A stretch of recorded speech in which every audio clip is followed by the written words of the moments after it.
There's a Honda Civic for everyone. There's the regular Civic and the Civic hatchback. Those are the PG models. And then there's the Civic Si, a car I love and I would definitely say is rated PG-13. And now I think you know where I'm going with this, because today we're driving a Civic that is not for kids.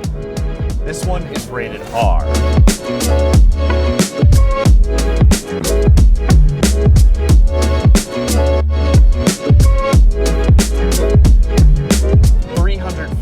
Horsepower, 310 pound-feet of torque, front-wheel drive, a 6-speed manual transmission. The Type R just doesn't play in the regular Civic sandbox. Like the Volkswagen Golf R, the Toyota GR Corolla, and the Hyundai Elantra, this is meant to be way more than its namesake. We're testing the 2023 Civic Type R on some twisty Northern California roads, and we will be lapping it around Sonoma Raceway. Now, if you haven't already, don't forget to subscribe to the Car Guru's YouTube channel. And of course, if you have a car to sell, you can now do that on cargurus.com. We will source an offer from our network of thousands of dealerships. If you like the offer, we'll coordinate getting your car picked up and getting you paid. It is easy, and something tells me that you're going to want to make some room in your driveway for a Type R. In rolling out the next generation, this generation Civic Type R, Honda skipped the 2022 model years. We're driving a 2023 Type R. And it actually uses the same engine as the previous car, although it now makes 9 more horsepower and 15 more pound-feet of torque, so I'm not going to complain about that. All of the power is still sent through front-wheel drive, but torque steer is basically non-existent. I mean, you're certainly never going to feel it if you're just commuting to work like a sane human being. You know, maybe if you really slam on the accelerator, you get a little twist in the wheel, but it's not enough that you can, detract from the car because of it. It's actually really well managed. Now, you only get a 6-speed manual transmission in the Civic Type R. There's no automatic, no CVT, no dual clutch automatic, 6 speeds, 3 pedals. That's the way it's gonna be. Now, it has Honda's rev matching function, which you also get in the SI and the Integra, and it works really, really well. It's actually a little quicker in the Type R. Honda says it's about 10% quicker, and that is in large part due to a lighter flywheel. The shifter itself, it feels really good. It's a little longer in the throws than I would have expected, but the detents in the shifting points are super obvious. It's like really crisp, really clear. I can tell, like, yes, I'm in gear, I'm in gear, I'm in gear as I go 5, 6, 5, 6. Sorry about that, cameraman. Anyways, I really like the shifter. I think the amount of power this car makes is admirable. The steering feel is also really tight. I know some folks are going to look at this car and they're going to wish that it had all-wheel drive, but it never feels like it's lacking for traction. It hugs the road, and the steering, I'm kind of snaking my way down here. The steering is super on point. There's no play off center at all. From a strictly a performance standpoint, the Type R is, it's not leaving anything to be desired.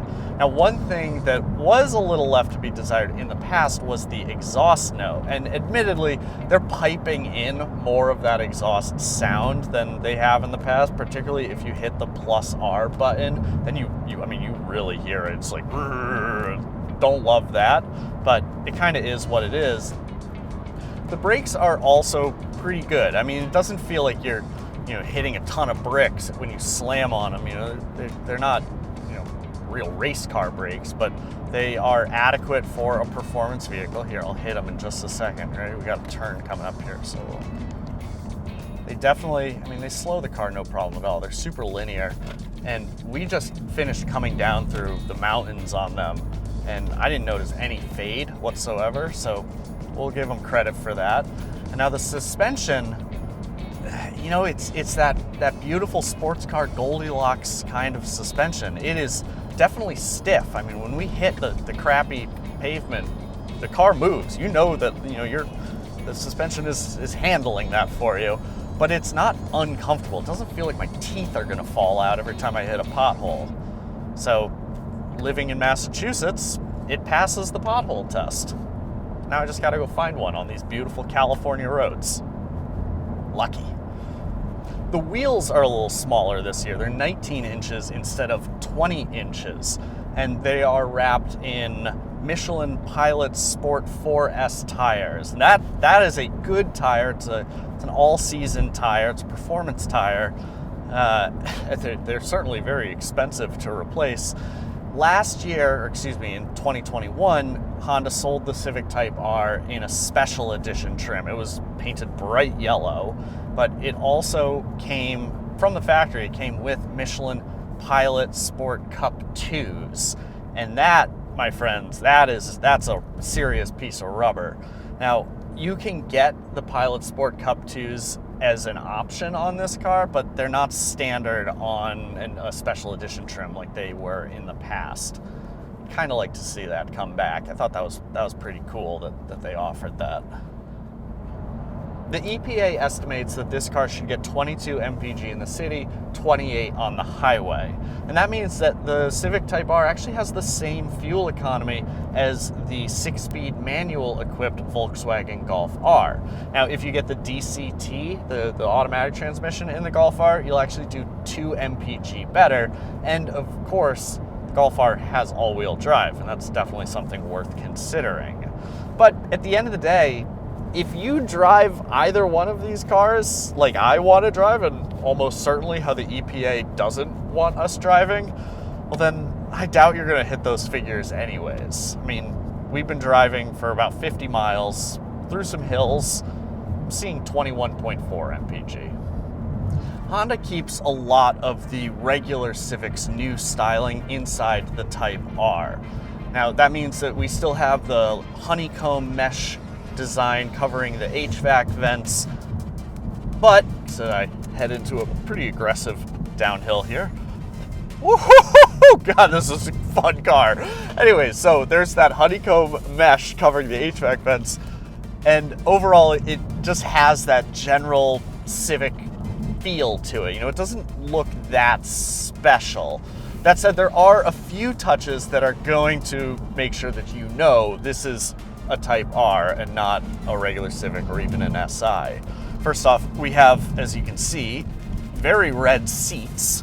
And what you can't see right now, but I'm sure we'll show some B-roll for, red carpeted floor mats and footwells down there. And if you're into them, you're gonna love them because they're bright and they'll grab your attention. If you're not into them, well, they sort of assault the eyeballs, even when they're clean like they are now.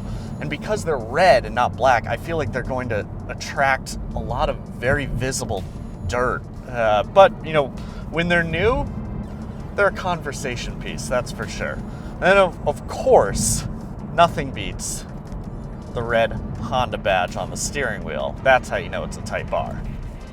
Overall, the interior doesn't have the hyper clean visual aesthetic that you get in a brand new Volkswagen Golf R, but it's a little more to my taste. It's a little more obvious, almost a little more utilitarian. There are physical controls for everything. You know, we've got physical buttons down in the center stack here. We've got a physical tuning knob, physical track buttons. You know, we're seeking on the radio. You know, my brain will work on this stuff eventually. Just bear with me.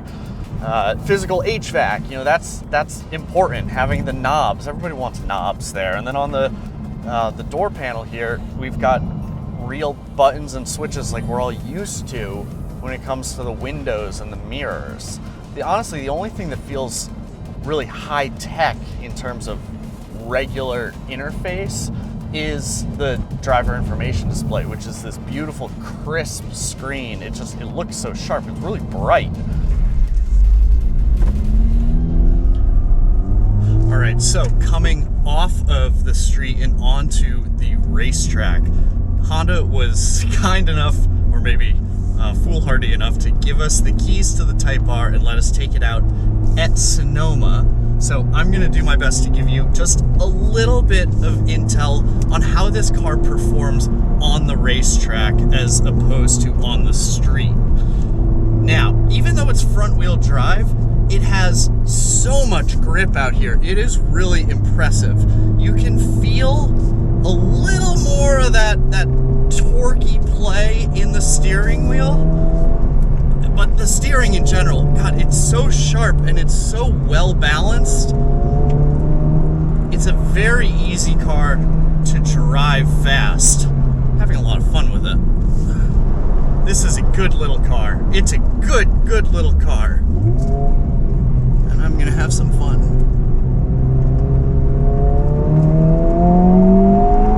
And there it is, that's the shift.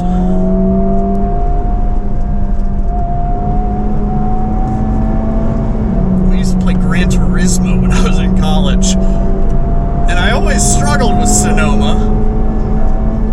Those S's were a big part of it. Yeah, so the suspension in this car, it's nice and stiff, but as I noted on the public roads, it's not so aggressive that it's going to rattle out your fillings.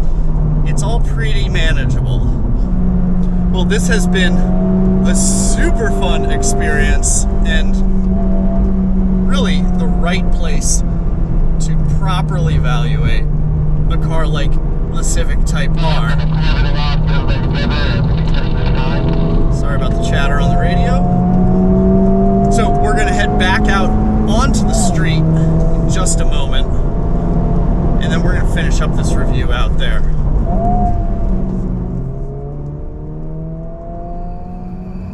This is such a beautiful road. Honda has pretty good cubby space in the Type R. It doesn't blow me away. You know, it's a pretty small center cubby here.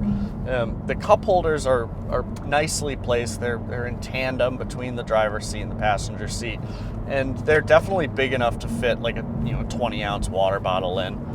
There's also additional door pockets here. This is all really hard plastic, so if you put a water bottle in there that doesn't quite fill it up snugly, you're probably going to hear it rattling around all the time, but definitely not a deal breaker in any sense. And then in general, just the feel of everything is really good. I really love these seats. I mean, the last Civic Type R had comfortable seats. These ones are arguably better, and they're still very red. They feel comfortable. I feel like I could sit in them for a super long time and not get tired. And then the shift knob itself is this incredibly brushed aluminum that it's a little cold to the touch, but not in like an uncomfortable way. And it's impossibly smooth. It's a really terrific touch point. Bravo, Honda. The old Civic Type R, like the old Civic, had a pretty crummy infotainment display. It was only 7 inches and it just didn't look that great. It was integrated into the dash. The new one is 9 inches and it is mounted atop the dash, yes, like an iPad that was just stuck on as an afterthought. But on the bright side, it does keep your eyes much closer to road level, which is something that's, worth praising in a car that's performance oriented like the Type R. Beautiful colored tiles here. We're running Android Auto. It's wireless. I love that. It's got a wireless phone charger. Wireless Android Auto and wireless CarPlay are standard on the Type R, and the wireless charging pad is also standard. One more item that's standard and wasn't standard in previous models is a Bose Centerpoint premium audio system. The last Civic Type R kind of looked like it was designed by an angry teenager, and that is mercifully not the case anymore. This is a lot more reserved than the last one. It's a lot more grown up. There's a friend of ours and another one. Hey guys. And I just think it looks better. Now, Honda sells this car in 5 different colors. You can get it in black or red, both of which are no extra cost paint colors. And then there's a gray, a blue, and this championship white. And these are $395. I really, really like how it looks in white, but I love how it looks in the gray. And I want to hear what color you would pick. So hop down in the comments section below and let us know what color you would paint your Civic Type R. Just in general, I think this car is great. I think it looks great. I think it drives even better. And frankly, I really like that it doesn't look like Michael Bay designed it like the last one did. So don't get me wrong though, there are a few features that are unique to the Civic Type R and are gonna set this apart from a normal Civic. First off, there's a whole new front end design here. So this new front end, this is actually functional. There's a big radiator back there, brings in a lot of cooling air over the engine and out this top hood scoop here. You're not gonna find that on a regular Civic. You certainly won't find the Type R badge either.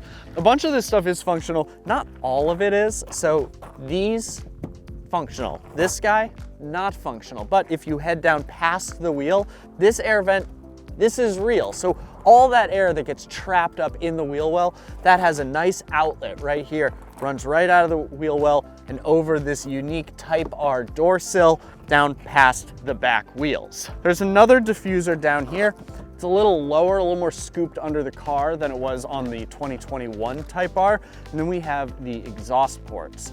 On the old Civic Type R, the triple exhaust had a small middle one and two big outside exhaust ports.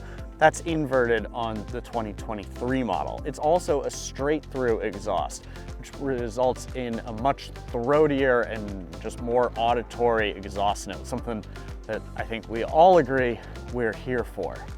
Head upwards, and of course, we have the Civic Type R's giant rear wing. So in the end, this car is cleaner, it's more reserved, it's more grown up than the previous Civic Type R, but it still punches just as hard. In fact, it punches a little harder. Now, priced at $43,990, including the $1,095 destination fee, well, that means that this is significantly more expensive than a Hyundai Elantra N, but it's a little cheaper than the Volkswagen Golf R, and while it's more expensive than the base trim of the GR Corolla, it's way less expensive than the ultra spicy GR Corolla Morizo trim. You don't get all-wheel drive, but I do think this is a better performance car than the current Subaru WRX. Now, if you live in a place where it snows, like I do, you might say, yeah, but I need all-wheel drive, and I can get that in the WRX, and I can get that in the GR, and I can get that in the Golf R. So let us know what you think in the comments section below. Do you wish Honda sold this with all-wheel drive, or is it just not necessary? I mean, this thing really rips. It's a killer performer, even without power going to the rear wheels. As always, thank you so much for watching. Be sure to subscribe to the Car Gurus YouTube channel, and we will see you next time.